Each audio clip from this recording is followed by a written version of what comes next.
السلام علیکم دوستو، آج میں آپ کے لیے لے کے حاضر ہوئی ہوں رات کے گھٹا ٹوپ اندھیرے میں جنم لینے والی ایک دہشت ناک اور تحریر انگیز کہانی۔ آدم خور بلا دیسان دا راجا میرے بابل دا پیارا، امڑی دے دل دا سہارا نی ویر میرا گھوڑی چڑھیا، پیچھے پیچھے آندا میری چال وچ دیکھا۔ یہ دونوں گانوں کا مکسچر تھا جو اس وقت شاداب ایئر کنڈیشن کوچ میں کچھ عورتوں کے عتاب کا نشانہ بنا ہوا تھا۔ یہ رات کے تقریباً 9:30 بجے کا وقت ہوگا۔ بس فراٹے بھرتی تیزی سے آگے بڑھ رہی تھی۔ گاڑی میں لگ بھگ 45 کے قریب افراد ہوں گے، جن میں بچوں کی تعداد 12-13 کے قریب ضرور ہوگی، اور کچھ مرد اور کچھ نوجوان اور زیادہ تر عورتیں، نوجوان بچیاں شامل تھیں۔ بس کی اگلی سیٹوں پہ کچھ بزرگ عورتیں برجمان تھیں، جن کے ہاتھ میں ایک درمیانے سائز کا ڈھول تھا، جس پہ وہ اپنے ہاتھ میں کچھ بچیوں کو شامل کر کے شادی کے گانوں کو تہس نہس کرنے میں لگی ہوئی تھی۔ اگر کسی نے شادی کے گانوں کو لطیفوں میں تبدیل کرنا ہو تو کسی شادی کے گھر میں ڈھولکی پہ گاتی ہوئی ان خواتین کو دیکھ لے ایک اچھی خاصی شادی کے گانوں پر مشتمل لطیفوں کی کتاب مرتب ہو جائے گی۔ آصف اور میں بچپن کے دوست تھے، اکٹھا پڑھے لکھے تھے اور دوسرے کے گھروں میں بلا روک ٹوک آنا جانا تھا۔ آصف تو گھریلو حالات کی وجہ سے آگے تعلیم حاصل نہ کر سکا اور کالج لائف کے بعد ایک کریانے کی دکان بنا لی اور اس طرح اپنے گھر کا گزر بسر چلانے لگا۔ لیکن مجھے تعلیم کا بہت شوق تھا اور اپنے شوق کی عملی جامہ پہنانے کے لیے میں نے کالج کے بعد پاکستان کی ایک اچھی یونیورسٹی میں گریجویشن کے لیے داخلہ لے لیا۔ مالی حالات ٹھیک تھے، اس لیے معاشی طور پہ کسی قسم کی پریشانی کا سامنا نہ کرنا پڑا۔ راوی چین ہی چین لکھتا تھا۔ پڑھائی کی وجہ سے مجھے اپنے شہر سے دوسرے شہر رہنا پڑتا تھا، اس لیے کبھی کبھار اپنے گھر چکر لگاتا تو آصف سے بھی ملاقات ہو جاتی تھی۔ لیکن مجھے زیادہ دیر اپنے شہر میں رہنا نہ پڑتا، کیونکہ یونیورسٹی میں پڑھنے والے بچوں کے لیے کوئی وقت نہیں ہوتا، لیکن لائق بچوں کے لیے فرصت ہی فرصت ہوتی ہے۔ ظاہر ہے، اسکول سے کالج اور کالج سے پھر یونیورسٹی کا سفر وہ بچے بخوبی سمجھ سکتے ہیں جو ان حالات سے گزر کے یونیورسٹی تک پہنچتے ہوں گے۔ بڑے تعلیمی اداروں میں بچہ صرف اور صرف اپنے شوق کی وجہ سے پڑھ پاتا ہے۔ مجھے خود بچپن سے پڑھنے کا بہت شوق تھا، اس لیے تقریباً ہر کلاس میں نمایاں پوزیشن ہولڈر رہا، اور پھر کالج کے بعد یونیورسٹی میں بھی اب میں نمایاں ہی تھا۔ میری بہت سے دوست یہاں بھی بن چکے تھے، لیکن مجھے ہر وقت اپنے پرانے دوست آصف کا خیال رہتا تھا۔ ایک روز میں کلاس سے واپس اپنے ہاسٹل کے کمرے میں جانے کے لیے ابھی کوریڈور میں داخل ہی ہوا تھا کہ چوکیدار نے میرے ہاتھ میں ایک سفید رنگ کا لفافہ تھما دیا، جس پہ میرے کمرے کا ایڈریس صاف لکھا ہوا تھا۔ میرے پوچھنے پہ چوکیدار نے بتایا کہ ڈاکیا یہ لفافہ آپ کے کمرے میں دینے کے لیے لے آیا تھا، لیکن میں نے اجازت نہ ہونے کی وجہ سے گیٹ ہی پہ سے یہ لفافہ وصول کر لیا، اور اب آپ کو دیکھ کر مجھے یاد آئے کہ یہ لفافہ میں آپ کو کوارٹر میں رکھ کر آیا تھا جب میں دوپہر کی روٹی کھانے اپنے گھر گیا تھا، اس لیے آپ کو گیٹ سے اندر داخل ہونے دیکھ کر فوراً لفافہ گھر سے اٹھا لایا۔ چوکیدار کا کوارٹر یونیورسٹی کے گیٹ سے چند قدم کے فاصلے پر ہی تھا۔ لفافہ ہاتھ میں اٹھائے میں اپنے کمرے کی جانب بڑھ گیا اور تالا کھول کے اندر داخل ہوا۔ دروازہ بند کر کے بڑی بے چینی سے لفافہ کھولا۔ یہ ایک واجبی سا شادی کارڈ تھا جو کہ میرے دوست آصف کی جانب سے تھا۔ کارڈ پر لکھی تحریر کے مطابق میرا دوست آصف کے بیٹے نعمان کی اگلے ہفتے شادی تھی اور اس نے بڑے پیار سے مجھے شادی میں شرکت کی دعوت دی تھی۔ میں نے تاریخ دیکھی تو بروز ہفتہ تھا اور دوسرے دن اتوار تھا، یعنی کہ میں ذرا سی کوشش سے اپنے دوست کے بیٹے کی شادی میں شرکت کر کے دوسرے دن اتوار کو واپس یونیورسٹی پہنچ سکتا تھا۔ اس لیے میں نے شادی میں شرکت کا فیصلہ کر لیا۔ پھر ضروری کاموں سے فراغت کے بعد میں نے جواب میں آصف کو اپنی شادی کی شرکت کا خط لکھ دیا اور میں نے دوسرے دن یونیورسٹی کے لگے ہوئے لیٹر باکس میں ڈال دیا۔ دن گزرتے رہے اور پھر ہفتے کے دن کی ایک چھٹی لے کر میں بذریعہ بس اپنے شہر پہنچا اور پھر شام کو نہا دھو کے آصف کے گھر کی جانب چل دیا۔ گھر کے سامنے مختلف قسم کی جھنڈیاں لگی ہوئی تھیں اور مہمان آ جا رہے تھے۔ آصف لائٹ والے ایک شخص کو کچھ سمجھا رہا تھا، اچانک اس کی نظر مجھ پہ پڑی اور دوسرے لمحے وہ بجلی کی طرح دوڑتا ہوا میری جانب بڑھا اور قریب آ کے مجھے گلے لگا لیا۔ اس کی خوشی دیکھنے والی تھی۔ پھر کچھ دیر ادھر ادھر کی باتیں کرنے کے بعد میرے کچھ کاج میں ہاتھ بٹانے کی آفر دینے کے باوجود آصف نے مجھے کچھ کام نہیں دیا اور دوسرے دن بارات میں شرکت ہونے کی تاکید کے ساتھ رخصت کر دیا۔ وہاں سے سیدھا میں اپنے گھر کی جانب چل دی۔ راستے میں چند دوستوں کے پاس ٹھہرتا ہوا میں کافی دیر بعد گھر پہنچا اور دوسرے دن بارات میں شرکت ہونے کا خیال آتے ہی الماری سے وہ کپڑے نکالنے چاہے جو کل مجھے پہننے تھے۔ شاداب کوچ اس وقت فراٹے بھرتی چوڑی سڑک پہ رواں تھی۔ اس میں بہت سے افراد بیٹھے ہوئے تھے۔ میں ڈرائیور کی پچھلی سیٹ پہ بیٹھا ان عورتوں کی عجیب و غریب بے ربط شادی کے گانوں سے محظوظ ہو رہا تھا جو اس وقت چلتی بس میں گانے میں مصروف تھیں۔ چونکہ اکثر شادیوں میں ایسا ہی ہوتا ہے، اس لیے میں بھی خاموشی سے کانوں پہ گانے پر لگائے اور سامنے ونڈو اسکرین سے باہر آنے والی سڑک پہ نظر دوڑانے میں مصروف تھا۔ ڈرائیور کے ساتھ دوستی پکی ہو چکی تھی، اس لیے وہ وقفے سے پان کھانے کے ساتھ اپنے چند پرانے قصے سنانے بھی لگا ہوا تھا۔ رات کے 9:30 بج چکے تھے۔ آصف کچھ کاموں کی وجہ سے گھر پر ہی رک گیا تھا، لیکن اس نے بارات کا سارا چارج مجھے سونپ دیا اور ساتھ یہ بھی بتا دیا کہ وہ ان کے پہنچنے کے 1 گھنٹے بعد پہنچے گا۔ اس لیے میں بڑی ذمہ داری سے بارات کو دوسرے شہر کی جانب لے جا رہا تھا جو ہمارے شہر سے 70 کلومیٹر کے فاصلے پر تھا۔ وہاں بھی بارات کا بڑی بے چینی سے انتظار ہو رہا تھا۔ یہ سوچ کر میں نے ایک طاہرانہ نظر اپنے پیچھے پوری بس پہ ڈالی۔ ہر کوئی اپنی اپنی مستی میں لگا ہوا تھا۔ بچوں نے الگ شور مچایا ہوا تھا، کان پڑی آواز سنائی نہیں دے رہی تھی۔ میں بھی ہونکی کی طرح ڈرائیور کی باتوں پہ سر ہلا رہا تھا، حالانکہ مجھے بہت سے الفاظ شور کی وجہ سے کچھ سمجھ نہیں آ رہے تھے۔ صرف اس کا منہ ہلتا دیکھ رہا تھا تو اسباب میں سر ہلا دیتا۔ رات کے 11:15 بجے تو مجھے نیند کی وجہ سے اونگ آنے لگی، تو میں درخواست کر کے تمام خواتین سے ڈھول روک کر آرام کرنے کا کہہ کر ڈرائیور سے پیچھے کی کچھ لائٹس بند کروانے کی ہدایت کی، جس پر انہوں نے فوراً عمل کرتے ہوئے کچھ بٹن دبا کے پیچھے کی لائٹس بند کر دیں۔ بس میں کچھ شور کم ہوا تو تھکن کا احساس ہوتے ہی آنکھیں بند ہونے لگیں اور میں نے آرام کی نیت سے اپنا سر سیٹ کے ساتھ بیک سیٹ پہ ٹکایا ہی تھا کہ بس کو ایک دم بریک لگا اور ایسا کرنے سے بس الٹتے بچی، ورنہ ایک خوفناک حادثہ رونما ہو جاتا۔ ڈرائیور نے بڑی مہارت سے بس کا اسٹیئرنگ سنبھال لیا، ورنہ وہ سوچ کر خوف سے رونگٹے کھڑے ہو گئے۔ بس کے اس طرح بے قابو ہونے کے تمام مسافر ایک دوسرے پہ گر پڑے اور ایک کوہرام مچ گیا۔ بچے بڑے بھی خوف سے چیخ اٹھے تھے۔ جو بیچارے ہاتھوں میں موبائل لیے مصروف تھے، ان کے ہاتھوں سے موبائل نیچے گر کے سیٹوں کے درمیان کہیں غائب ہو گئے تھے۔ جناب کیا ہوا؟ اللہ کا شکر ہے کہ ہم ایک بڑے حادثے سے بچ گئے، میں نے گاڑی کے سنبھلتے ہی ڈرائیور سے پوچھنے کے ساتھ ساتھ اللہ کا بھی شکر ادا کیا۔ ڈرائیور سامنے سڑک پر یوں منہ کھولے نظر جمائے بیٹھا تھا جیسے وہاں اس نے کوئی انتہائی ڈراؤنی چیز دیکھ لی ہو۔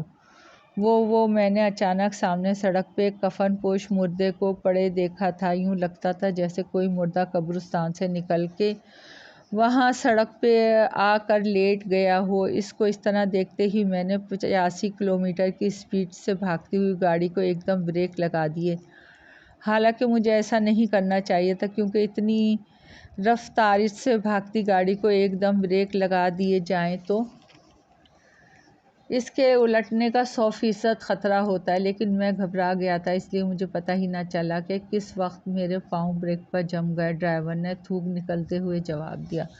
اس کا رنگ پیلا ہو رہا تھا اور ایسا خوف کی وجہ سے ہوتا ہے۔ اس کا جواب سن کے میرے حواس گم ہو گئے۔ میں بھی سامنے سڑک پہ آنکھیں پھاڑے بڑے غور سے دیکھنے لگا، لیکن مجھے وہاں کچھ دکھائی نہیں دے رہا تھا۔ مزے کی بات یہ تھی کہ ہمارے آگے اور پیچھے دور دور تک کوئی اور گاڑی بھی نہ تھی۔ یوں لگتا تھا جیسے کسی نے دونوں طرف کی گاڑیوں کو جادو کے زور سے روک دیا ہو۔ میرے ساتھ ساتھ تمام مسافر خوف سے تھر تھر کانپ رہے تھے، کیونکہ گاڑی کو دیکھ کر اس حادثے سے بچنے کے بعد چند مسافر ہمارے پاس آ کے ہماری گفتگو سن چکے تھے اور انہوں نے واپس پیچھے بیٹھے تمام مسافروں کو اصل صورتحال بتا دی تھی اور بچوں کو بھی خیال نہ کیا تھا ان پر کیا گزرے گی۔ جواب میں بس پھر ایک سرسنگی پھیل گئی، سب خوف سے باہر دیکھنے لگے۔ ان سب کو یوں محسوس ہو رہا تھا جیسے اچانک کوئی مردہ بس کی کھڑکی توڑ کے بس میں گھس آئے گا۔ میرے کہنے پہ ڈرائیور دوبارہ بس کو اسٹارٹ کر کے آگے بڑھانے لگا، لیکن اس کی نظریں سڑک کے دونوں اطراف سرچ لائٹ کی طرح گھوم رہی تھیں۔ میں بھی محتاط انداز میں اس کے پیچھے بیٹھا تھا۔ اب نیند میری آنکھوں سے اڑ چکی تھی۔ ابھی تھوڑے ہی دور گئے ہوں گے کہ ہمارے پیچھے سے 2-3 بسیں اور چنگھاڑتی ہوئی تیزی سے ہماری بس سے آگے نکل گئیں۔ اس کے ساتھ سے بھی 2 اور بسیں تیزی سے ہماری طرف آتی دکھائی دی اور نزدیک پہنچ کے آگے نکل گئیں۔ سمجھ میں نہیں آ رہا تھا کہ اچانک یہ گاڑیاں سڑک پر کیسے نمودار ہو گئیں، حالانکہ کچھ لمحوں پہلے سڑک کے آگے اور پیچھے دور دور تک کوئی گاڑی کا نام و نشان نہیں تھا۔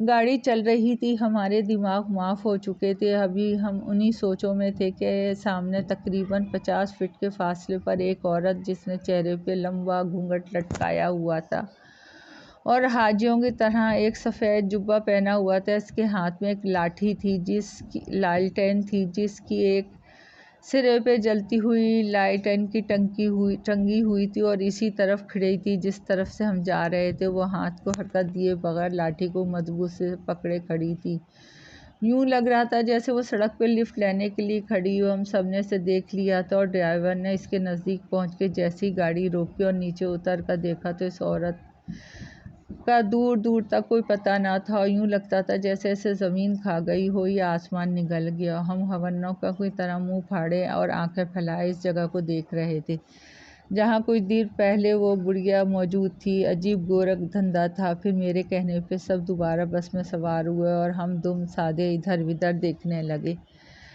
رات دھیرے دھیرے گزر رہی تھی۔ ابھی ہمارا 4 گھنٹے کا سفر مزید باقی تھا۔ رات کے 12:10 ہوئے ہوں گے۔ جیسے کوئی بہت وزنی چیز بس کے اوپر گری اور اندر بیٹھے میں ہمیں یوں محسوس ہوا جیسے کوئی ایٹم بم چھت پہ گرا ہو۔ اس قدر تیز دھماکہ تھا کہ ڈرائیور نے گھبرا کے بریک دبائی۔ گاڑی ایک بار پھر رک چکی تھی اور دوسرے لمحے میں اور ڈرائیور دونوں بس سے باہر نکل کے باہر کی طرف دیکھنے لگے۔ ڈرائیور بس کے ساتھ لگی لوہے کی سیڑھی پہ چڑھ کے اوپر کی جانب لپکا اور دوسرے لمحے تیزی سے پھسلتا ہوا نیچے گرا۔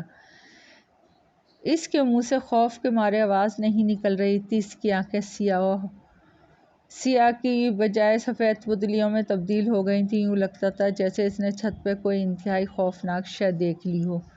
میں نیچے کھڑا اسے اوپر جاتا دیکھ کے خاموش کھڑا تھا۔ اچانک اسے اس طرح خود پر گرتے دیکھ کر گھبرا گیا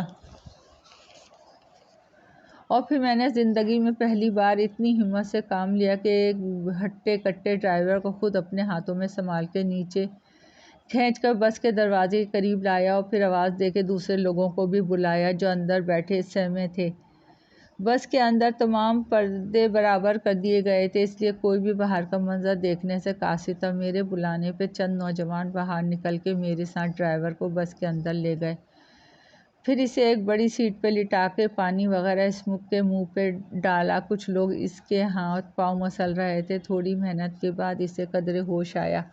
ہوش میں آنے کے بعد اس نے جو بتایا وہ سن کر سب کی چیخیں نکل گئیں۔ اس کے کہنے کے مطابق اس نے چھت پر ایک بہت بڑا سیاہ رنگ کا بلّا دیکھا جس کے منہ سے تیز اور نوکیلے دانت اندھیرے میں چمک رہے تھے اور اس کی آنکھوں میں جیسے خون اترا ہوا تھا اور اس کی جسامت بکری کے قد کے برابر ضرور ہوگی۔ وہ چھت پر کھڑا اسی طرح دیکھ رہا تھا جس طرف سے میں اوپر چڑھا تھا۔ میرے وہم و گمان میں بھی نہ تھا کہ مجھے ایسا بھیانک منظر دیکھنے کو ملے گا۔ میں جیسے ہی اوپر چڑھا اپنے چہرے کے سامنے اس کو متوجہ پا کر جیسے مجھے ہوش نہ رہا اور گھبراہٹ میں میرے ہاتھ سے سیڑھی چھوٹ گئی اور مجھے ہوش آیا ہے۔ میں آپ کا بہت شکر گزار ہوں۔ ڈرائیور نے رک رک کے اور خوف کی کیفیت سے تمام واقعہ بتایا۔ سب لوگ دم بخود اس کی طرف دیکھ کر یہ سن رہے تھے۔ کچھ دیر ڈرائیور کی حالت بہتر ہوئی تو انہوں نے دوبارہ اوپر جا کے دیکھنے کے بجائے بس کو تیزی سے آگے بڑھنے ہی میں عافیت سمجھی۔ ڈرائیونگ سیٹ پر بیٹھ چکا تھا اور بس اسٹارٹ کر کے آگے بڑھا دی، لیکن یہ کیا یوں محسوس ہو رہا تھا جیسے پیچھے کسی نے مضبوطی سے رسے باندھ دیے ہوں۔ بس ٹس سے مس نہیں ہو رہی تھی اور رک گئی۔ ڈرائیور نے بتیری کوشش کی لیکن ناکام رہا۔ تھک ہار کے وہ بے بسی سے ہماری طرف دیکھنے لگا۔ ہماری خود کی سمجھ میں نہیں آ رہا تھا کہ یہ پے در پے عجیب و غریب واقعات ہمارے ساتھ کیوں پیش آ رہے ہیں۔ ہم سب کی حالت تو یوں ہو رہی تھی جیسے کاٹو تو لہو نہیں، کچھ سمجھ نہیں آ رہا تھا۔ اور سب سے عجیب و غریب بات یہ تھی کہ اس بار بھی ہمیں آگے اور پیچھے دور دور تک کوئی گاڑی سڑک پہ دکھائی نہیں دے رہی تھی اور سڑک پہ ایک سنسانی پھیلی ہوئی تھی۔ دونوں طرف لگے درخت یوں محسوس ہو رہے تھے جیسے دیو منہ کھولے ہمیں نگلنے کے لیے تیار کھڑے ہوں۔ کچھ دیر گزری ہوگی کہ جیسے بس کے دروازے کسی نے بڑے زور سے ٹکر ماری اور یوں لگا جیسے کوئی بڑی طاقت سے بس کے دروازے کو توڑنے کی کوشش کر رہا ہو۔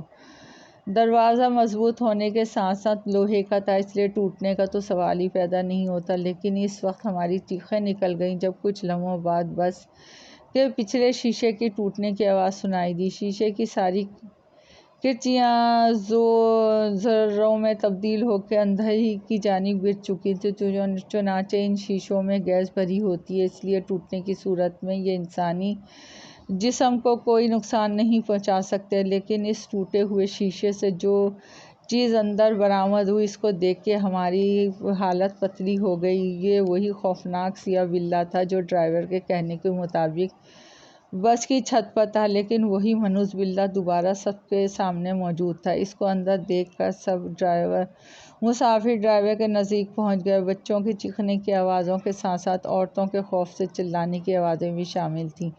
خود بس میں موجود دیگر مرد حضرات بھی بڑے خوف سے اس کی جانب متوجہ تھے۔ بلّا آہستہ آہستہ گھرراتا آگے کی جانب بڑھنے لگا اور دوسرے لمحے اپنے سامنے موجود ایک 9 سال کے لڑکے کو دبوچ لیا اور دوسرے لمحے اپنے تیز نوکیلے دانت اس کی گردن میں پیوست کر چکا تھا۔ بس میں ایک ہلچل مچ گئی۔ بچے کے والدین رونے پیٹنے لگے، لیکن شاید بلّا بہرا تھا اس لیے اس کی چلانے کا اس پر کوئی اثر نہ ہوا اور دوسرے لمحے اس نے اس بچے کی گردن سے ایک بڑا گوشت کا نوالا اپنے دانتوں سے نوچا اور وہ سب کے سامنے کچر کچر چبانے لگا۔ اس کی بانچوں سے خون ٹپک رہا تھا۔ ہماری سانسیں جیسے ہمارے حلق میں اٹک کے رہ گئی تھیں۔ اس بلّے کے جسم پر ایک بھی سفید بال نہ تھا۔ جیسے جیسے وہ گوشت کھا رہا تھا ویسے ویسے اس کی آنکھوں کا رنگ سرخ سے سرخ ہوتا جا رہا تھا۔ اس کے پنجوں کے ناخن اس معصوم بچے کے جسم کو بھموڑنے میں لگے ہوئے تھے، جس سے اس کا جسم چھلنی ہو گیا تھا۔ اچھی طرح گوشت کھانے کے بعد اور پیٹ بھرنے کے بعد بلّے نے دوبارہ ہماری طرف دیکھ کے گھرانا شروع کر دیا۔ یوں لگتا تھا جیسے اب کسی اور بے گناہ کو اپنا شکار بنائے گا۔ اس کے چلنے کا انداز یوں لگتا تھا جیسے کوئی ماڈل ریمپ واک کر رہی ہو۔ حقیقت میں اس کا قد ایک عام درمیانے سائز کے بکرے کے برابر ہوگا، جیسے کہ اس وقت ڈرائیور نے بتایا تھا۔ بچے کا اٹھایا جسم بس کے اندر ہی پڑا ہوا تھا اور بلّے کے منہ پہ اس کے خون کے لوتھڑے چپکے ہوئے تھے۔ اس کے جیسے آنکھوں سے خون ٹپک رہا تھا۔ وہ بار بار اپنے نوکیلے پنجے بس کے فرش پر مار رہا تھا اور ہماری طرف گھورنے کے ساتھ ساتھ ہلکے ہلکے غرا بھی رہا تھا۔ نہ جانے اب کون اس کا نشانہ بنتا۔ اچانک پیچھے سے آنے والی کسی کی تیز لائٹس بس کے ٹوٹے ہوئے شیشے کی وجہ سے بن جانے کھلے حصے میں اندر پڑی لائٹس اتنی تیز تھیں کہ ہماری بس کے اندر کا منظر پیچھے سے آنے والی گاڑی کے ڈرائیور نے بخوبی دیکھ لیا۔ شاید اسی وجہ سے وہ گاڑی بالکل ہماری گاڑی کے پیچھے آ کے رک گئی اور اس سے پہلے کہ فاصلہ اور مزید کم ہوتا بلّا اچانک پلٹا اور اچھل کر ٹوٹے ہوئے حصے سے باہر کود گیا۔ کافی دیر ہم سب حیرت سے بت بنے سے غائب ہوتا دیکھتے رہے اور ہماری حالت تو یوں ہو گئی جیسے کسی نے جادو کی چھڑی سے ہمیں چھو کر پتھر کا بنا دیا ہو۔ اور اس وقت ہمیں ہوش آیا جب پچھلی بس کے ڈرائیور نے ہماری بس کے دروازے کو زور زور سے بجانا شروع کر دیا۔ اس کے ساتھ ساتھ کچھ اور مسافر بھی بس سے اتر کے باہر کھڑے ہمارے باہر آنے کا انتظار کر رہے تھے۔ ہماری بس کے ڈرائیور نے جلدی سے دروازہ کھولا، وہ سب اندر داخل ہو گئے، لیکن اندر کا منظر دیکھ کے ان سب پہ لرزہ طاری ہو گیا اور چند ایک تو افکائیاں کرتے واپس بس سے نیچے اتر گئے۔ انہیں بس میں بچے کی ادھکھائی لاش دکھائی دے گئی تھی۔ ہم نے تمام لوگوں کو نیچے اتارا۔ میں نے جلدی سے موبائل پہ فون کر کے اپنے دوست آصف کو تمام حقیقت بتا دی۔ دوسری طرف تمام حالات سننے کے بعد آصف کی بھی حالت بہت خراب ہو گئی۔ جس بچے کی لاش بس سے اتار کے نیچے رکھ دی گئی تھی، اس کے والدین کی بہت بری حالت تھی۔ ہمارے دلاسے دینے کے باوجود ان کی حالت نہیں سنبھل رہی تھی۔ پچھلی بس کے تمام مسافروں نے ہماری بہت مدد کی۔ سڑک کے کنارے درخت کے نیچے کسی مہربان نے ایک نلکا لگا دیا ہوگا۔ ہمیں اس وقت پانی کی بہت ضرورت تھی۔ ہم نے وہاں سے پانی بھی پیا اور کچھ پانی لے کے بس کے اندر کا فرش اچھی طرح دھو دیا۔ رات کے 2 بج چکے تھے اور ہم سڑک کے درمیان کھڑے اپنی بے بسی کا تماشا دیکھ رہے تھے۔ موٹر وے پولیس بھی شاید کہیں پڑی سو رہی تھی جو ہماری مدد کے لیے آتی۔ ہم نے چاروں ناچار اپنی مدد کے تحت سب کو سمیٹنے کے بعد اپنا سفر دوبارہ شروع کر دیا۔ بچے کی لاش کو ہم نے پچھلی بس کے مسافروں کے کہنے پہ وہیں درخت میں ایک بڑا سا گڑھا کھود کر دفنا دی۔ ظاہر ہے اس کی ایسی حالت ہو رہی تھی جب تک ہم منزل مقصود پہ پہنچتے وہ مزید خراب ہو جاتی۔ نہ جانے اس خوفناک بلے کے منہ کے لعاب میں کیسی تاثیر تھی۔ جہاں جہاں سے اس نے بچے کے جسم کو کاٹا تھا وہاں کا گوشت نیلا پڑ گیا تھا اور اس میں چھوٹے چھوٹے کیڑے بھی کلبلانے لگے تھے اور بہت دردناک اور دل ہلا دینے والا منظر تھا کہ ایک اچھا خاصا انسان بھی برداشت نہ کر سکے۔ اس لیے بچے کے والدین کو سمجھانے پر وہ بھی اس لاش کو وہیں دفنانے پہ راضی ہو گئے۔ بس فراٹے بھرتی سڑک پہ دوڑی جا رہی تھی اور اس کے پچھلے حصے سے ہوا بہت زور سے اندر داخل ہو رہی تھی۔ ہوا کی سرسراہٹ کی وجہ سے ایسی آوازیں نکل رہی تھیں جیسے بہت سے کوبرے سانپ مل کر پھنکار رہے ہوں۔ چاند دھیرے دھیرے اپنا سفر ختم کر رہا تھا۔ ستارے آسمان پہ جھلمل کر رہے تھے۔ میرا دوست آصف واقعے کی اطلاع ملتے ہی گھر سے نکل پڑا۔ تمام مسافر خصوصاً عورتیں تو ایسے ایک دوسرے سے چمٹی بیٹھی تھیں جیسے ان میں سے اگر کوئی الگ ہوئی تو وہی خوفناک بلّہ ان پہ بھی حملہ کر دے گا۔ لیکن اللہ اللہ کر کے ہمارا سفر منزل کے قریب ہوتا جا رہا تھا اور 23-35 منٹ بعد ہم اپنی منزل مقصود پہ پہنچنے والے تھے۔ ہم نے تمام لوگوں کو تاکید کر دی کہ شادی والے گھر کسی کو بھی اس بات کا بھنک نہ پڑے تاکہ خوش اسلوبی سے ہم شادی بھگت کے واپس لوٹ جائیں۔ سب نے تائید میں سر ہلایا، اس کا اقرار کیا اور مجھے کس قدر اطمینان ہوا۔ لیکن جو رات ہمارے ساتھ گزری تھی اس کو تصور کر کے میرے ساتھ ساتھ بس کا ہر شخص خدا کا لاکھ لاکھ شکر ادا کر رہا تھا کہ جس نے